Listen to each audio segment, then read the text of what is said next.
Fala pessoal, sejam todos muito bem-vindos aí a mais um episódio desse Marketcast. Chegamos ao 33º episódio, 33 aí, a idade de Cristo. Esse episódio vai ser muito legal. A gente, como eu falo para vocês, sempre está buscando trazer muita gente bacana para falar sobre assuntos relevantes no mercado. E você que está vendo a gente aqui no YouTube, né? A gente agora está com isso no YouTube, Spotify, Instagram, TikTok. Se você está vendo a gente aqui no YouTube, já dá aquele like, segue a gente aqui, já dá aquele subscribe. Se você está ouvindo a gente no Spotify, senta aí, prepara, ou está na academia. O assunto vai ser muito legal, a gente vai falar sobre gestão de equipes, como isso impacta no crescimento das empresas. E claro, vocês sabem, a gente não traz aqui quem só lê o livro, a gente traz aqui quem tem cases reais, quem fez na prática. E eu tenho uma convidada super especial aqui para ela falando sobre esse tema. Antes disso, eu quero pedir para vocês, sigam a gente nas redes sociais, mandem aquela mensagem, a gente fica muito feliz quando vocês dão um feedback sobre os episódios. Existem mais de 32 episódios antes desse, então tem bastante coisa legal aí. E eu quero dar as boas-vindas para a Dani, vou deixar ela se apresentar, de onde que ela vem, qual que é a história dela no mercado. E esse tema aqui, nesse momento onde a gente fala que o foco está nas pessoas, tudo tem a ver com as pessoas e como as pessoas impactam no crescimento, como torná-las eficazes, mais felizes, como conectar todo o time nesse ambiente onde a gente fala de remoto, fala de híbrido, fala de todo mundo junto no único local. Como é que a gente pode manter um time de alta performance trabalhando rituais de gestão? Dani, seja muito bem-vinda ao nosso 33º episódio desse Marketcast. Muito episódio, hein? Muito obrigada, viu, Gustavo, pelo convite. Obrigado pela apresentação. Tudo bem, pessoal, quem está nos assistindo aí? Eu sou a Dani. Minha primeira formação foi no jornalismo. Eu comecei minha carreira ali no jornalismo, trabalhei um pouco na imprensa e fiz grande parte da minha trajetória na publicidade. Estava contando agora há pouco para o Gustavo que logo cedo, assim, por coincidências e os caminhos me levaram para muito nova já ser líder de time, né, em agência de publicidade. Errei muito, né, aprendi muito na prática, depois vieram os livros nos ajudando. Eu tive minha agência, então tive o meu time completo ali, né, como empreendedora. E desde 2017 que eu atuo como gestora de marketing em empresas. Hoje eu sou head de marketing na Notas, tenho um time de 14 pessoas. Legal. Desafio aí, já está com um time que já passa um pouco da média da maioria das empresas. A gente sabe que, eu brinco que time é assim, né? O foco do time, você tem que criar pelo menos 5 elementos que tornam um time de alta performance. E para ter esses 5 elementos é bem difícil de você desenvolver. E cada vez que você adiciona uma pessoa nova no time, é um novo grupo, porque tudo isso é quebrado. Como hoje, nessa sua experiência aí de diversas empresas que você passou, hoje como head de uma empresa com mais de 150 pessoas, milhares de clientes em todo o Brasil e com desafio de crescimento constante, como que você começa a preparar esses times? Que rituais você utiliza para ajudar esse time a ser um time que confia, que tem segurança, né? Para colaborar, para construir junto, para se desafiar e para continuar crescendo e desenvolver os outros. Cada pessoa tem um talento diferente, uma habilidade diferente, uma inteligência emocional em níveis diferentes. Como é que você lida com tudo isso e como é que é composto isso hoje no teu time? Então, Gustavo, falou super bem, né? Eu acho que a primeira coisa que eu prezo dentro do time é a colaboração. Então, é colocar todo mundo na mesma página, colocar o time engajado. Parece muito simples, mas não é. No marketing, a gente tem diferentes frentes de atuação. Então, assim, o que eu vejo uma dificuldade dentro de um time de marketing, por exemplo, é que você tem pessoas executando tarefas bem diferentes uma das outras e não são operacionais. Então, é difícil medir medir performance, fazer comparações, fazer com que elas contribuam uma com a outra. Eu prezo muito também por diversidade no time, né? Acho que a gente já se fala muito disso, já é prova que um time diverso, ele acaba entregando mais e gerando mais valor, né, para a empresa.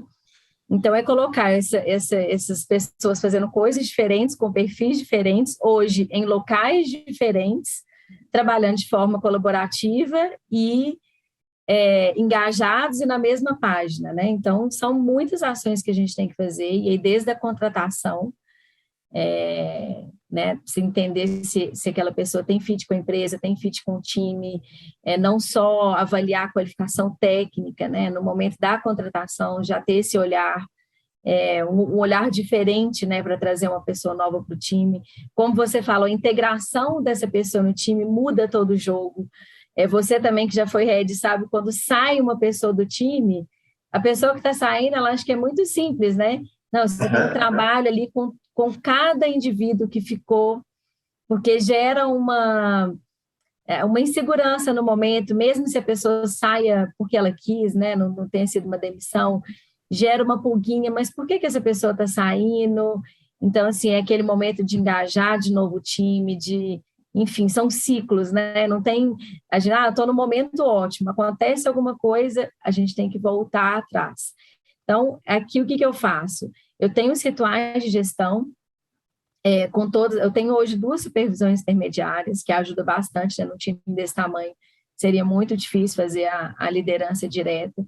Então, eu tenho que é a daily, né? A famosa daily aí, que acho que muitas empresas praticam, com as supervisões. Legal. Dependendo. Então são duas, você tem uma estrutura de gestão onde você é a head, e aí você tem 2 supervisores que respondem direto para você. Então você é líder de líderes já, diretamente. Isso, exatamente. Isso ajuda muito, né? Porque ficar próximo de 14 pessoas, eu acho que quando ultrapassa ali de 7, 8, já começa a ficar difícil, porque a gente tem que ter uma proximidade, principalmente, hoje eu atuo no ambiente, né, totalmente remoto, na empresa, a gente tem um escritório físico, nem todas as pessoas nós estamos em Belo Horizonte, né, nossa sede em Belo Horizonte, nem todos estão em Belo Horizonte, a gente atua de forma remota, e estar presente para essa quantidade de forma mais próxima, né, eu acredito que a minha liderança é um perfil mais acolhedor mesmo, sabe? Então, estar presente para esse número é muito difícil. Uhum. Então, eu tenho ali os rituais de daily com as supervisões, com as 2, são 2 mulheres, né? O meu time é bem feminino. Olha esse equilíbrio ali ainda, né? Marketing, né? Mas tem alguns homens no time, sim. Eu tenho as dailies, né, com as supervisões, e entro eventualmente nas dailies de cada time, e em determinados momentos eu fico mais próxima de um time, quando eu estou entendendo que é preciso, e o time de conteúdo e social fica diretamente ligado a mim.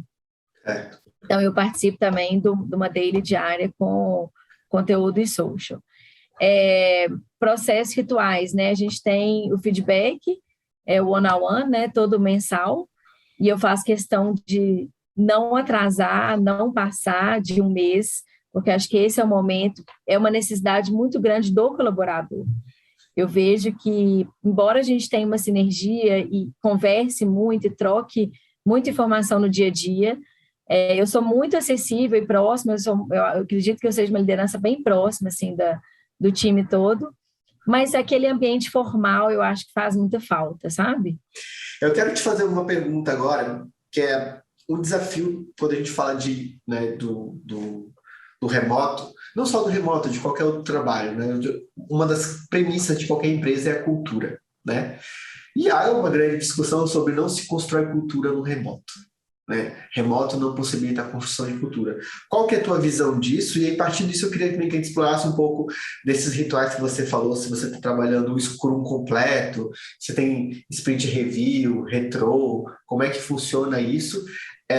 Mas antes de a gente chegar nesse ponto específico, eu queria entender como que você constrói a cultura da empresa que você está hoje, como você distribui essa cultura de maneira igualitária dentro do time, de maneira, né, igual ali, e que ferramentas você utiliza para fazer isso, sejam métodos, processos, frameworks ou ferramentas mesmas. Então, eu acho que a gente foi aprendendo isso, assim, eu sempre trabalhei presencial, nunca tinha trabalhado remoto.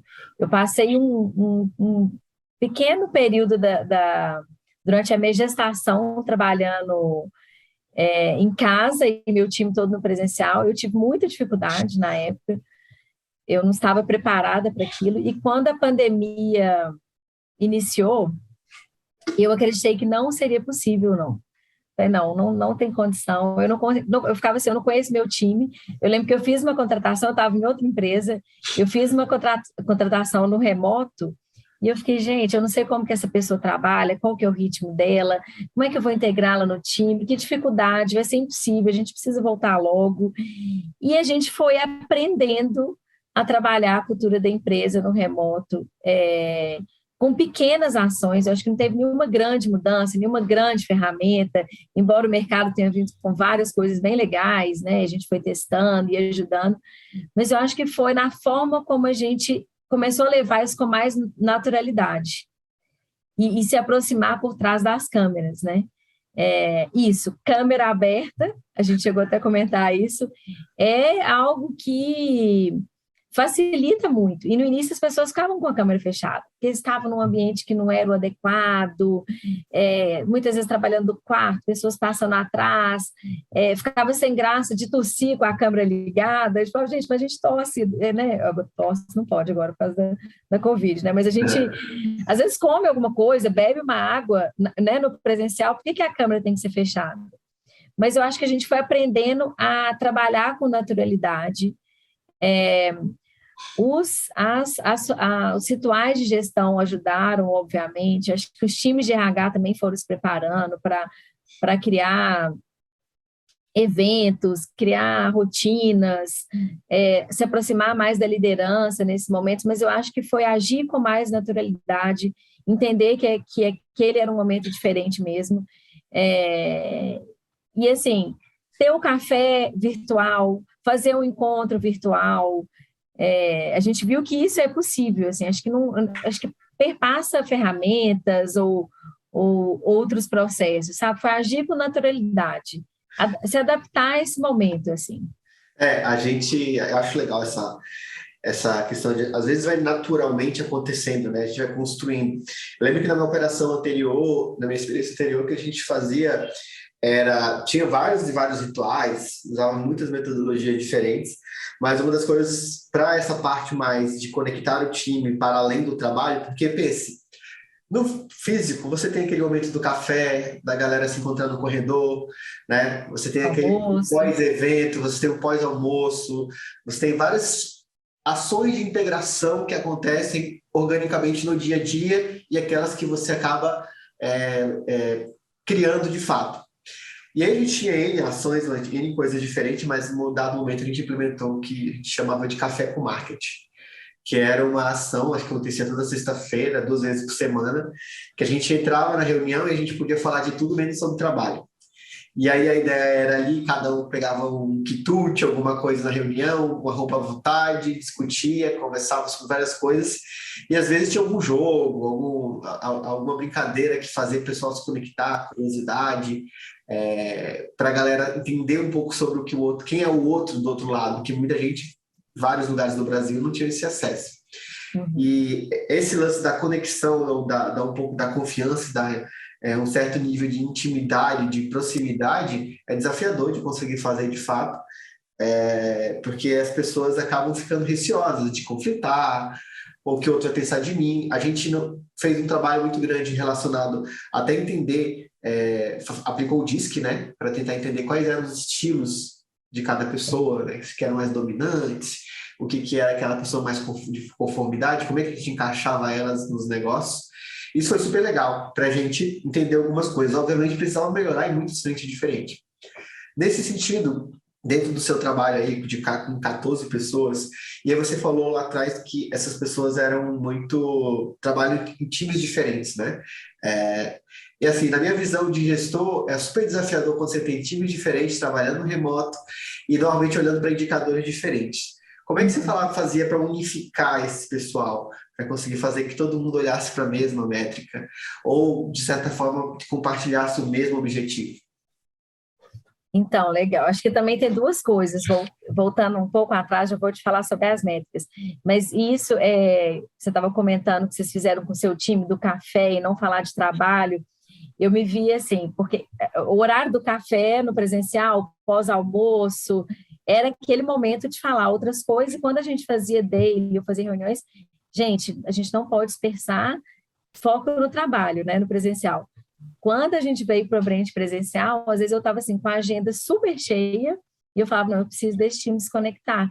E às vezes, muitas vezes eu entrava numa call, o time estava mudo, porque eles precisam ali de um líder para ir e encontrar uma conexão um com o outro.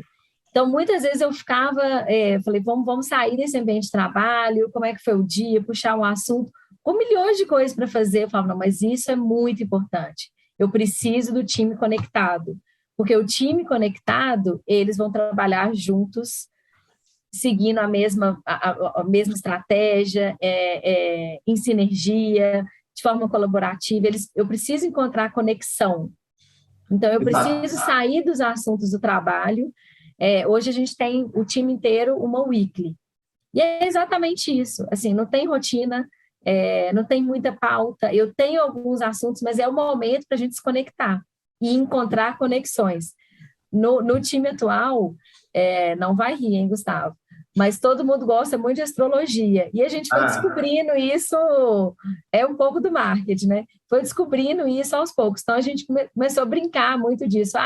Idade e signo. A gente fazia encontros pós o trabalho para fazer o mapa astral, virtual, mas sempre levando a brincadeira, né? Mas foi uma conexão que a gente encontrou ali de algumas pessoas, as que não se conectavam tanto, adoraram entrar na brincadeira, e natural, de forma natural. Dali, nesse momento descontraído, você consegue enxergar quem que é o outro.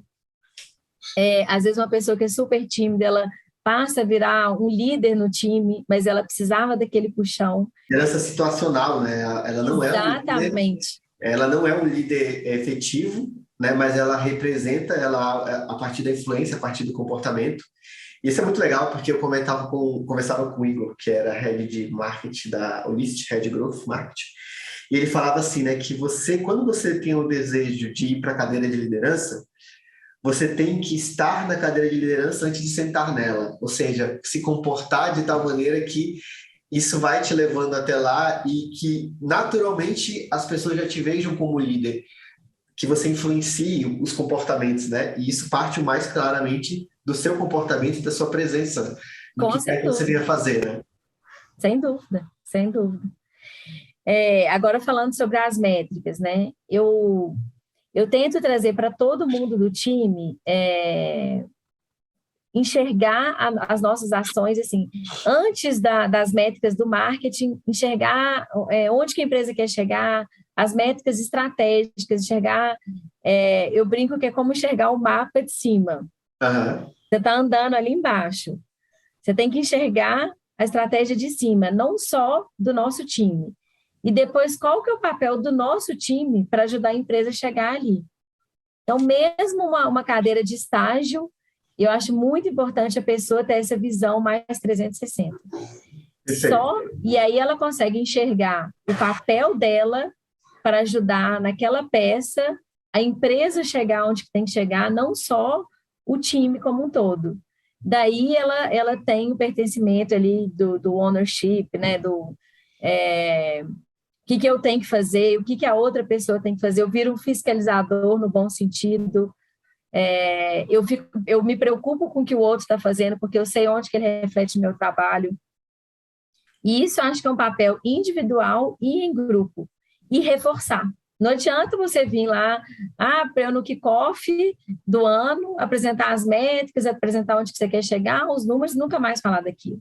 Legal. Você tem que sempre reforçar aquela pessoa, a importância dela naquela, e quanto é importante, e fazer com que ela apresente o resultado dela. A gente usa aqui a metodologia OKR, Uhum. Que eu acho que vai muito, tem muito esse mindset, né, de você se empoderar da sua própria meta. Explica um pouco para o pessoal que está ouvindo a gente, talvez não conheça a metodologia OKR, o que é o OKR e como é que ele funciona. Então, ele funciona muito ou em áreas como marketing, são bem dinâmicas, ou empresas também que têm metas mais dinâmicas, porque a revisão delas é a cada 3 meses.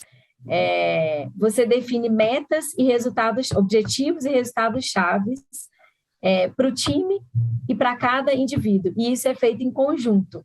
Uhum. Então, a cada trimestre, o time se reúne. É claro que o líder ele tem um papel de auxiliar, ele sabe onde que o time tem que chegar, então ele vai ajudando naquele processo, mas cada colaborador que cria seus próprios objetivos e quais são os resultados-chave que ele precisa para alcançar aquele objetivo. Legal. E aí tem algumas características, né, que precisa ser mensurável, precisa ser desafiador, mas também não pode ser impossível para não desestimular. Então, a gente vai orientando, né? E depois, a cada 3 meses, a gente faz mensal, né? E vai revisando os OKRs, vendo a dificuldade, às vezes a gente até muda uma meta ou outra, com o time todo presente, e ao final de 3 meses, né? O trimestre, né? A gente faz essa apresentação de resultados.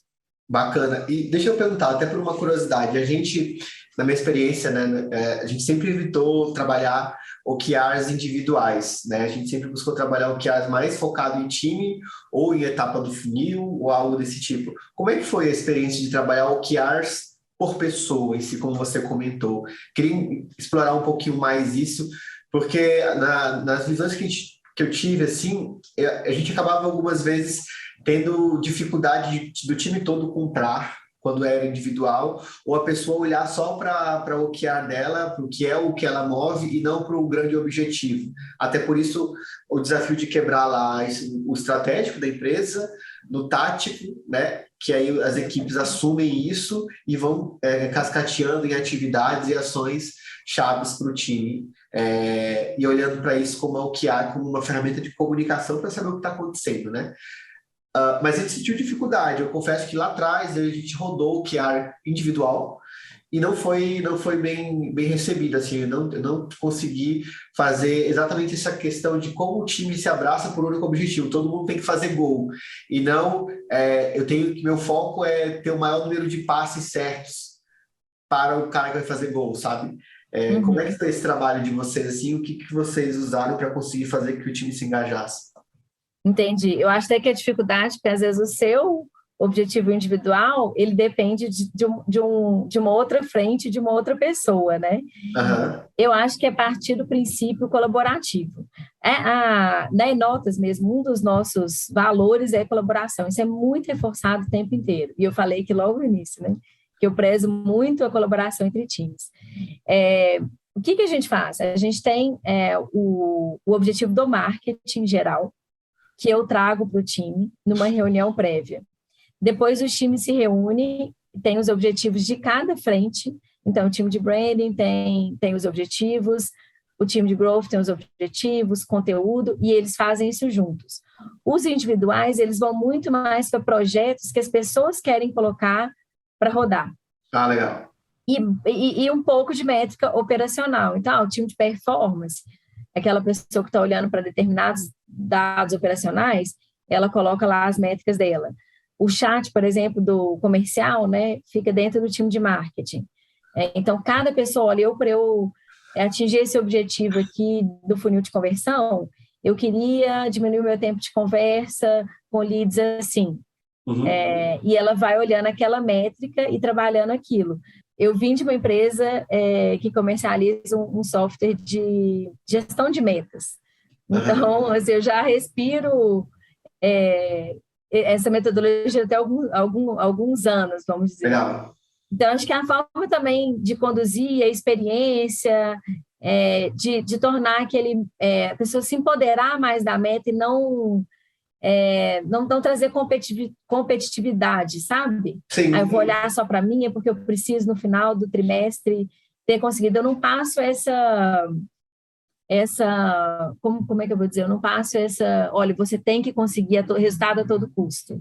Uhum. A gente pode revisar, pense em alguma coisa que vai te motivar. Muitas vezes eu puxo e falo, não, vamos abrir essa régua aí, tá? Essa meta vai ser muito difícil. E tem fluído bem.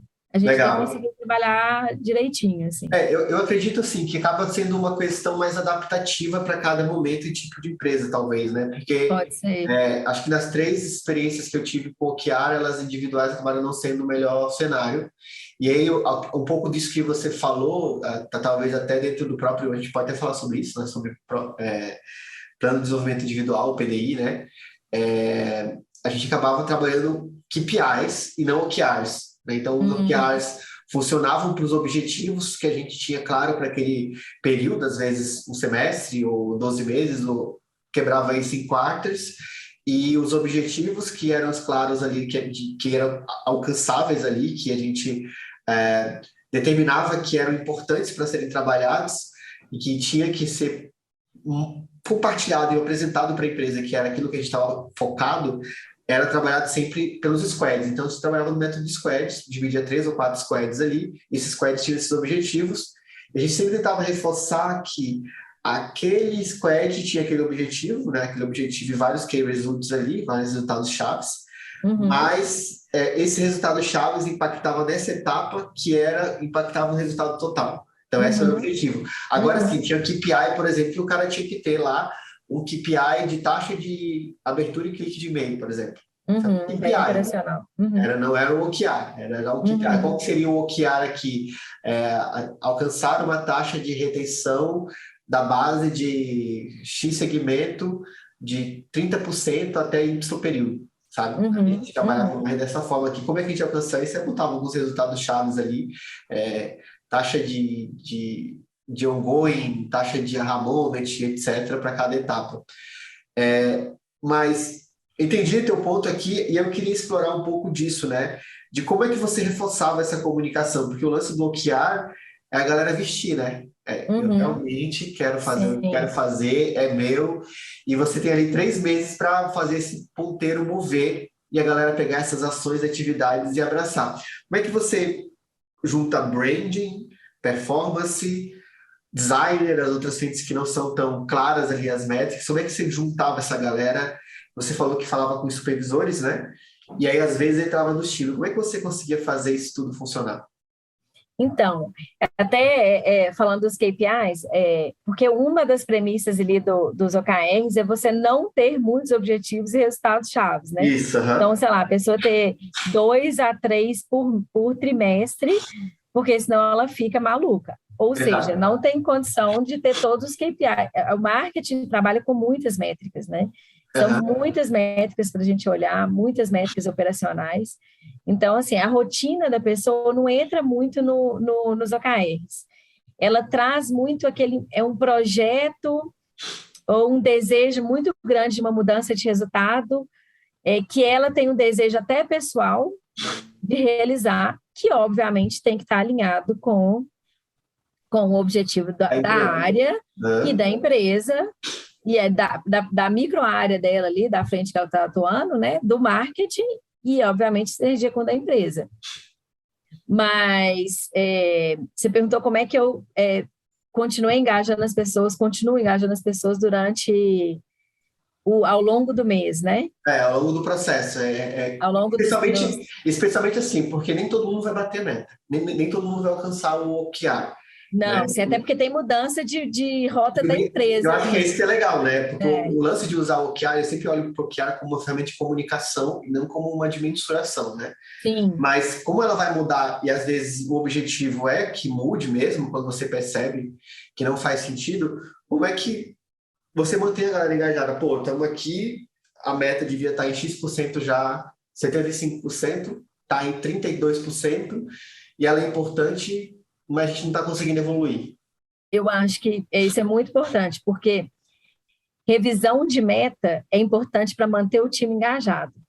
Porque tem algum momento que você superestima algo, e aí no meio do caminho, ou por ambientes externos, ou por qualquer outro motivo, a gente pensou nessa meta porque ia ter uma contratação, ou a gente ia poder ter um investimento para isso e não teve. É importante fazer revisão de meta. Por isso a gente faz os mensais também.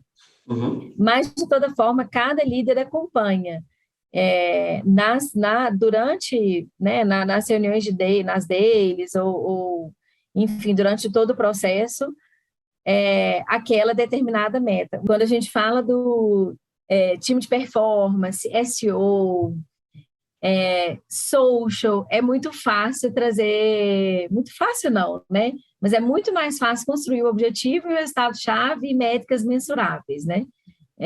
Ter dados, inclusive, para poder trabalhar, time de growth, né? Porque a gente trabalha o tempo inteiro em experimentos.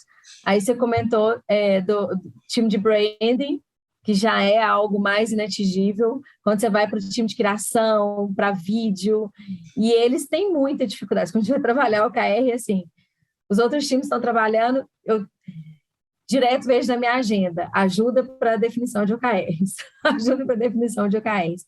E acaba sendo os times que mais engajam, porque eles se dedicam tanto a pensar algo fora da caixa, que consiga estar alinhado com aquele objetivo por exemplo, hoje a caixinha, né, o time de criação fica debaixo da supervisão de branding. Uhum. Então, eles se dedicam tanto, eu vi esse movimento nesse último OKR que a gente fez, eles se dedicaram tanto que eles estão tão empenhados em conseguir e alcançar, e foi tão legal a forma como a primeira versão que eles me apresentaram, eu falei, não, gente, não é isso. E a gente foi conversando, eu acho que a premissa, como você falou, acho que a metodologia não é uma metodologia só de alcance de meta, é uma metodologia para engajar time mesmo, para comprar, para eles se empoderarem da estratégia da empresa. Sim, acho que tem que ver, o que eu sempre falo, né? Se você define objetivos, métricas, e aqui tem uma grande dificuldade, enfim, eu não vou entrar no mérito da questão, que muitas das vezes você recebe coisas top-down, né? Independente da cultura da empresa, isso vem do C-level, e aí você cascateia, isso às vezes não faz sentido para o time, e o time sente dificuldade de comprar aquilo, e você tem o papel de fazer com que o time compre aquilo. Às vezes você nem comprou, mas você tem que fazer com que o time compre. E aí, quando você tem times que estão mais distantes do que a gente fala de performance, é mais difícil você conseguir, de fato, mensurar o que eles estão fazendo e que eles enxerguem como parte do sucesso, como parte do processo. Poxa, eu sou designer, eu sou videomaker, eu sou o que quer que seja. Como é que eu estou impactando lá no final da jornada? Né? Como é que eu estou impactando o resultado que a empresa espera? Seja o resultado em vendas, em posicionamento, em encantamento do cliente, o que quer que seja. Acho que aqui tem uma grande dificuldade que a gente tange ali na comunicação e de tanto trazer essa comunicação do C-Level, como também levar um pouco dessa... do que o time quer e espera dessa relação, né? Então, eu acho que esse ponto dos OKRs ou qualquer outra metodologia como que eu mantenho meu time conectado, engajado, sentindo o pertencimento do todo e entregando, né? Então, eu acho que esse é o grande desafio da gestão hoje, né? De como é que eu trabalho essas pessoas de maneira que elas... e aí eu falei lá no começo do DISC, né? Para não ficar... para ter um disclaimer aqui exatamente do que é o DISC. O DISC é um pequeno framework que explica o estilo comportamental, né? E lá ele fala de pessoas que têm um perfil mais de dominância, aquela pessoa que tem um perfil mais de influência, aquela pessoa que fala bastante, consegue gesticular e tudo mais, aquela pessoa que é mais estável e aquela que trabalha com mais conformidade. A gente precisa também alocar essas pessoas certas no local certo para que as coisas funcionem. Então, diz que é uma dessas metodologias. A gente falou também de inteligência emocional, né, de entender quais os tipos de inteligência de cada pessoa e as habilidades que ela tem. E a gente traz uma ferramenta de comunicação no meio disso tudo, né, para gerenciar esse caos que ter tanta diversidade como você bem trouxe. Como é que a gente conecta tudo isso? E hoje, né, trazendo a OKR, e você falou outra coisa também, que a OKR precisa ser específica, a gente fala metas SMART, a gente empresta para os OKRs, né? Que é específica, mensurável, temporal e é tangível, né?